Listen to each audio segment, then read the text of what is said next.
Bismillahirrahmanirrahim. Assalamualaikum warahmatullahi wabarakatuh. Anak sekalian, apa kabar? Jumpa lagi ya dengan materi IPS hari ini, kelas 7 SMP IT DHBS Bontang. Oke, anak sekalian, materi kita adalah interaksi sosial dan lembaga sosial. Submateri kita adalah bentuk-bentuk interaksi sosial. Oke. Yang pertama adalah proses asosiatif. Ya. Proses ini terjadi apabila seseorang atau sekelompok orang melakukan interaksi sosial yang mengarah kepada kesatuan pandangan. Kesatuan pandangan maksudnya itu kompak, kerjasama. Nah, bentuk-bentuk ini itu terdiri atas 3 bentuk. Yang pertama ada namanya kerjasama, kedua akomodasi, dan yang ketiga asimilasi. Kemudian selanjutnya kerjasama itu apa? Kerjasama di sini dimaksudkan sebagai suatu usaha bersama-sama antara orang, perorangan, atau antara kelompok manusia untuk mencapai satu tujuan bersama. Ya, bentuk kerjasama di sini kita kelompokkan atau kita contohkan adalah gotong royong. Kerjasama itu memiliki 5 bentuk. Yang pertama, kerukunan, bergaining, kooptasi, koalisi, dan joint venture. Contoh-contoh itu ya. Contohnya yang saya sebutkan tadi ya, beberapa contoh. Misalnya kerjasama di masyarakat sekitar kita. Ya, misalkan antara sesama teman bermain. Ya, misalkan antara sesama kalian bermain. Itu kerjasama. Atau teman sekolah, teman sekantor, dan sebagainya. Ini bentuk-bentuk kerjasama dalam kelompok-kelompok tadi. Kemudian bentuk yang kedua adalah akomodasi. Nah, akomodasi sebagai suatu proses menunjukkan pada usaha manusia untuk merendahkan suatu pertentangan, yaitu usaha-usaha untuk mencapai kestabilan. Jadi, akomodasi merupakan suatu cara untuk menyelesaikan pertentangan tanpa menghancurkan pihak lawan, sehingga lawan tidak kehilangan kepribadiannya. Jadi, ini adalah proses penyelesaian masalah tanpa merugikan orang lain. Ya, tetapi mendapatkan keuntungan bersama-sama. Akomodasi memiliki beberapa bentuk. Bentuk yang pertama adalah koersi, kompromi, arbitrasi, mediasi, konsiliasi, toleransi, stalemate, dan adjudikasi. Misalkan pemaksaan terhadap kaum yang lemah. Ya. Misalkan yang kedua adalah penyelesaian PHK karyawan, penyelesaian persengketaan melalui pihak ketiga. Pihak ketiga biasanya ada mediasinya. Yang disebut di pihak ketiga itu adalah mediasi. Ya, kemudian ada toleransi kehidupan beragama, pengadilan misalkan, dan sebagainya. Yang ketiga adalah asimilasi, merupakan cara bersikap dan bertingkah laku dalam menghadapi perbedaan untuk mencapai kesatuan dalam pikiran dan tindakan. Nah, proses asimilasi itu mudah terjadi melalui beberapa cara, antara lain dengan bersikap toleransi. Dengan bersikap toleransi, sikap saling menghargai orang lain dan kebudayaannya. Ya, persamaan dalam unsur-unsur kebudayaan serta perkawinan campuran. Jadi contoh-contoh yang saya sebutkan tadi adalah proses asimilasi. Ya, misal kawin campuran misalkan.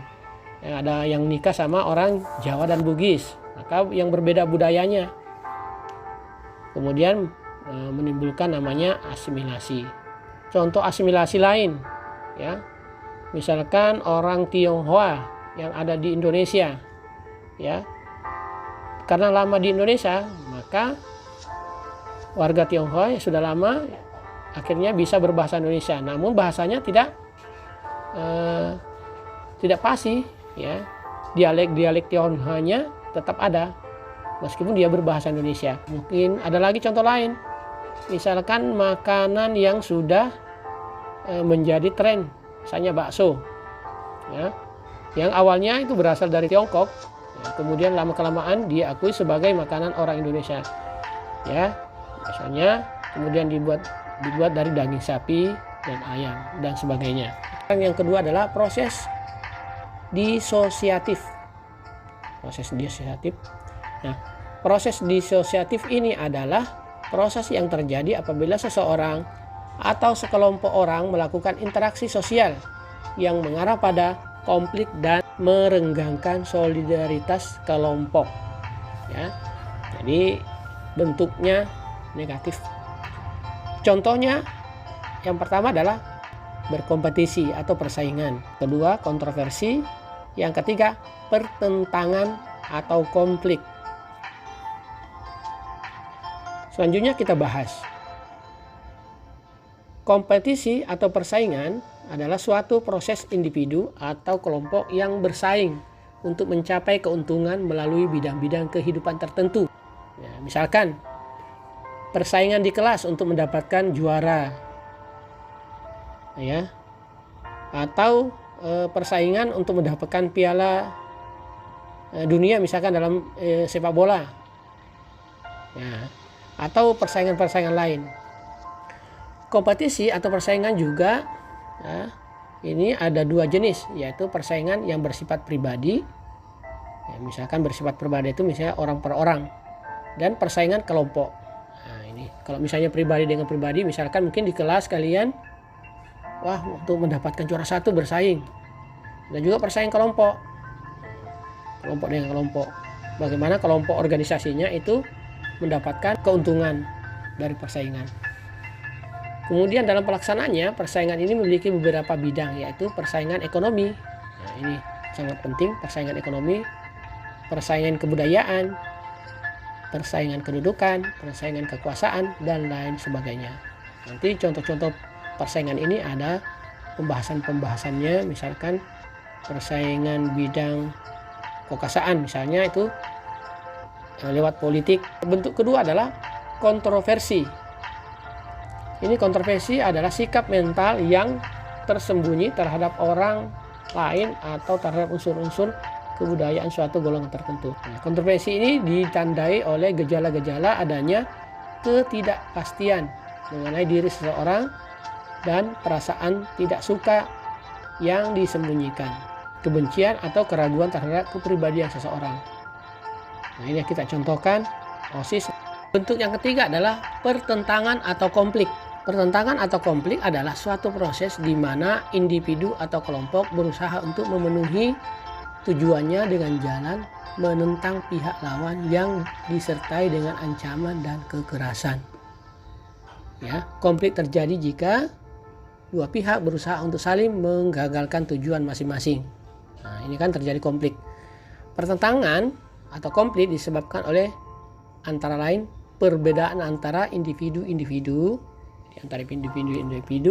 atau perbedaan kebudayaan, perbedaan kepentingan, dan perubahan sosial. Bentuk-bentuk pertentangan atau konflik yang terjadi di masyarakat seperti konflik pribadi, ya, biasanya konflik pribadi itu antara orang per orang, konflik sosial, konflik antara kelas sosial, konflik politik, dan konflik internasional. Akibat pertentangan atau konflik, harta benda hancur, kebahagiaan keluarga terampas, dan banyak nyawa terenggut secara paksa. Misalnya ada yang terluka akibat demo dan seterusnya. Mungkin itu yang saya sampaikan. Mudah-mudahan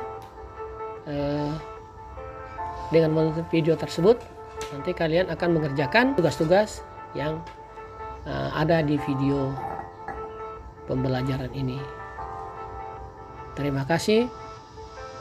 Assalamualaikum warahmatullahi wabarakatuh.